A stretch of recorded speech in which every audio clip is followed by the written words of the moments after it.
বাংলাদেশে ভোট যুদ্ধ, বাংলাদেশে বিএনপি বনাম জামাত লড়াই। শেখ হাসিনা সরকারের পতনের পর প্রথম ভোট, ছাত্র বিদ্রোহে পতন হয় শেখ হাসিনা সরকারের।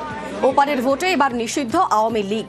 প্রয়াত বাংলাদেশের প্রাক্তন প্রধানমন্ত্রী খালেদা জিয়া, ভোটে বিএনপির কাণ্ডারি খালেদা পুত্র তারেক রহমান। খালেদার মৃত্যুতে সমবেদনার অক্সিজেন বিএনপির। বাংলাদেশের ভোটে জামাত ছাত্র জোটের যুগলবন্দি। আমাদের সঙ্গে সরাসরি রয়েছেন সিএনএন নিউজ 18-এর সিনিয়র এডিটর পল্লবী ঘোষ। পল্লবী, বাংলাদেশ স্বাধীন হওয়ার পর থেকেই প্রথম নির্বাচন যেখানে ব্যালটেই নেই আওয়ামী লীগ, এবং হাসিনা দেশ ছাড়ার পর এই অশান্ত বাংলাদেশে এত বড় প্রথম ভোট হচ্ছে। একাধিক বিষয়, একাধিক ফ্যাক্টর, এই সব কিছু মাথায় রেখে আজকের এই ভোট। সকাল থেকে কিরকম ছবি, কিরকম চলছে ভোট গ্রহণ? আমি এখানে এই মুহূর্তে গুলশান স্কুলের সামনে আছি। এখানে মোহাম্মদ ইউনুস কিছুক্ষণ পর ভোট দিতে আসবেন, আর তারেক আনওয়ার জিয়া হয়তো বাড়ি বেরিয়েছেন ভোট দেওয়ার পর। এখানে মোটামুটি ভিড় আছে, অনেক লোকরা ভোট দিতে এসছে। আমি এখন পুরো শহরে ঘুরবো, কিন্তু এখন ভোটিং পার্সেন্টেজের কোনো ফিগার্স আমাদের ইলেকশন কমিশন এখানটায় দেয়নি। কিন্তু আপনি ঠিক বলেছিলেন, এটা হচ্ছে প্রথম ইলেকশন নির্বাচন কি এখানটায় আওয়ামী লীগ একদম নেই, ওদের ব্যান করে দেওয়া হয়েছে। দ্বিতীয় কথা, এবার কোনো বেগম ইলেকশনে নেই, না বেগম খালেদা জিয়া, না বেগম শেখ হাসিনা। তারেক আনওয়ার জিয়ার জন্য এটা হচ্ছে ক্রিটিক্যাল, কেন ওনার পলিটিক্যাল লঞ্চ প্যাড যদি আমি বলতে পারি সেটা হবে এই ইলেকশনটা। তাছাড়া জামাতও আছে, জামাত চেষ্টা করছে যে ওদের এনসিপির সঙ্গে যে টাই আপটা হয়েছে ওটার লাভ ওদের হবে, কেন এখানে 40 million first time young voters আছে। আর স্টুডেন্ট আপরাইজিংয়ের পর ওই ভোটার্সগুলো, ইয়াং ভোটার্সগুলো একটা বড় ইম্পর্টেন্ট রোল প্লে করবে কি এখানটায় কে জিতে আসবে, কোন পলিটিক্যাল পার্টি জিতবে। তো এখানটায় দুটো হবে, একটা রেফারেন্ডাম হবে যেটা মোহাম্মদ ইউনুস অ্যাডমিনিস্ট্রেশন বার করেছিলেন যখন উনি চার্জ নিয়েছিলেন। তাছাড়া দুটো মেন পার্টিজ আছে, জাতীয় পার্টিও আছে কিন্তু ওটা ছোটোখাটো পার্টি বানা হয়, কিন্তু বিএনপি একদিকে অ্যান্ড জামাত অন্যদিকে। একেবারেই এই একাধিক বিষয় মাথায় রেখে আজকে ভোট। ছাত্র বিপ্লবের বাড়তি সুবিধা পাবে জামাত শিবির, এই সব কিছু নিয়ে প্রশ্ন উঠছে।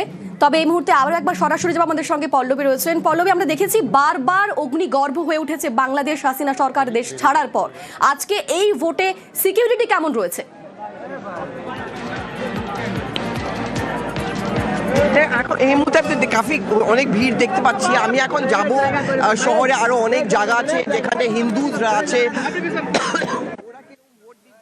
আপনি নিশ্চয়ই ভিজুয়াল দেখতে পাচ্ছেন কি তারেক আনওয়ার জিয়া কিছুক্ষণ আগে বাইরে বেরিয়েছেন, উনি ভোট দিয়ে আর বক্তব্য করছে মিডিয়ার সঙ্গে। ওনার জন্য এটা খুব ইম্পর্টেন্ট পলিটিক্যাল মেসেজিং দরকার। দুটো জিনিস ইম্পর্টেন্ট এখানটায়, চাहे জামাত হোক বা বিএনপি হোক, দুজনই এই কথাটা বলছে, বক্তব্য বলছে কি এখানে মাইনরিটি মেজরিটি পলিটিক্স হয় না, এখানে দুজনই ইম্পর্টেন্ট। তাছাড়া ভারতবর্ষের সাথে কার রিলেশনশিপ ভালো হবে, বিএনপি বা জামাত। ভারতবর্ষতে এটা একটা হোপ আছে কি ইলেকশনের পর যে পলিটিক্যাল পার্টি পাওয়ারে আসুক ওদের সাথে ইন্ডিয়ার রিলেশনশিপ একটু ইমপ্রুভ হয়। ইন্ডিয়ার একটু চিন্তা হচ্ছে কি চায়না, পাকিস্তান এরা সবাই একটু ইনরোডস করেছে, কেন এটা আমাদের নেবারহুডের কথা। এই জন্য আমরা চাই যে আমাদের বাংলাদেশের সাথে ভালো রিলেশনশিপ হোক। এটা একটা ভীষণ ক্রিটিক্যাল ফ্যাক্টর হবে নির্বাচন শেষ হওয়ার পর। একেবারেই অনেক ধন্যবাদ। আজ বিকেল 4:30 পর্যন্ত ভোট, দুটি ব্যালটে ভোট দিচ্ছেন বাংলাদেশের মানুষ। সাদা ব্যালটে সংসদ সদস্য নির্বাচনের ব্যালট, সংবিধান সংস্কার প্রস্তাবের গণভোটে গোলাপি ব্যালট। আজ সব নজর বাংলাদেশের দিকে। এত আত্মত্যাগের পরে আজকে এই নির্বাচন, আশা করছি যে এই নির্বাচন সুষ্ঠু, অবাধ এবং নিরপেক্ষ হবে এবং শান্তিপূর্ণভাবে হবে। সকলের অংশগ্রহণের মধ্যে দিয়ে আমাদের প্রত্যাশা এই নির্বাচন বাংলাদেশের জন্য একটা নতুন অধ্যায় শুরু করবে। নীরব পরিবেশেই নির্বিঘ্নেই আমি ভোট প্রদান করলাম। আমি জনগণের প্রতি আহ্বান জানাচ্ছি, সকলের প্রতি আহ্বান জানাচ্ছি, আপনারা দলে দলে সবাই ভোট কেন্দ্রে আসুন। আজকে ভোটের দিন, আজকে এই দেশের নিজেদের মালিকানা বুঝে নেবার দিন। 16 বছর সুষ্ঠু নির্বাচনের সুযোগ ছিল না, আমাদের আজকে সুযোগ এসেছে এই ভোটাধিকার প্রয়োগের মাধ্যমে গণতন্ত্রকে প্রতিষ্ঠা করার, গণভোটে হ্যাঁ প্রদানের মাধ্যমে সংস্কার প্রক্রিয়াকে বাস্তবায়ন করার এবং 11 দলের পক্ষে অবস্থান নিয়ে বাংলাদেশকে এগিয়ে নিয়ে যাওয়া।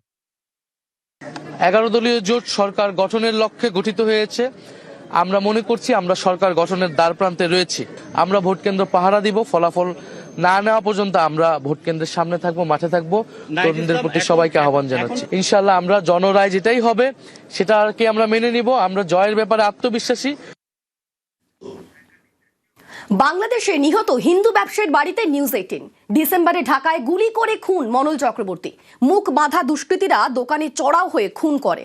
এখনো বিচার পায়নি মনোলের পরিবার। ভয়কে জয় করেই ভোট দেবেন সরকার নির্বাচন করতে। নিউজ 18 এর প্রতিনিধি পল্লবী ঘোষকে জানিয়েছেন নিহতের মা। 2.5 महीने बाद न्यूज 18 फिर से उसी घर पे आ गई है जहां पे मोनोल चक्रवर्ती का हत्या किया गया था। यहाँ पे उनका एक दुकान था और उनके परिवार के लोगों का कहना है कि उनका कोई दुश्मन नहीं था और वो साथ में सबके साथ मिलके रहते थे। लेकिन अचानक देर रात को उनके ऊपर हमला हुआ, उनको मार दिया गया और आज तक नहीं पता चला है कि किसने को मारा, किसका हाथ है उसके पीछे। इस समय इस घर में सिर्फ उनकी माँ है और माँ के पास उनके फोटो है अपने बेटे का और वो अभी भी इंतजार कर रही है अपने बेटे का कि आखिरी बार एक बार वो उनको देख भी नहीं पाई। उनको ये भी नहीं समझ में आया कि इनको क्यों मारा गया। भय लगे, ভয় লাগে। ভয় তো ফ্যামিলির লাগে লাগে। আরেকটা ফুলা আছে, দুইটা বউ আছে। वोट देवेन? হ্যাঁ, ভোট দেবো। देखिए, इसको कहते हैं कि मतदान का जश्न मनाना है, लेकिन क्या उसके साथ उम्मीद आएगा कि इनको न्याय मिलेगा, वो अलग बात है। কেন মারা গেছিল কিছু জানতে পারলেন? কি হলো? না, এই যে সিসি ক্যামেরার মধ্যে যে গুলি শুট করছে, যে ছবি উঠছে মুখ বান্ধা, কেমনে যায় এন লাগায় বন্দুকটাকে লাগায় গুলিটা করলো, এটা উঠছে সিসি ক্যামেরা তো রুমের ভিতরে এখনো ধরা পড়েনি না। अभी भी पकड़े नहीं गए हैं। सीसीटीवी कैमरा में फुटेज है लेकिन उनका चेहरे पे नकाब था। इंतजार है इनको न्याय का। राहुल मल्होत्रा के साथ पल्लवी घोष।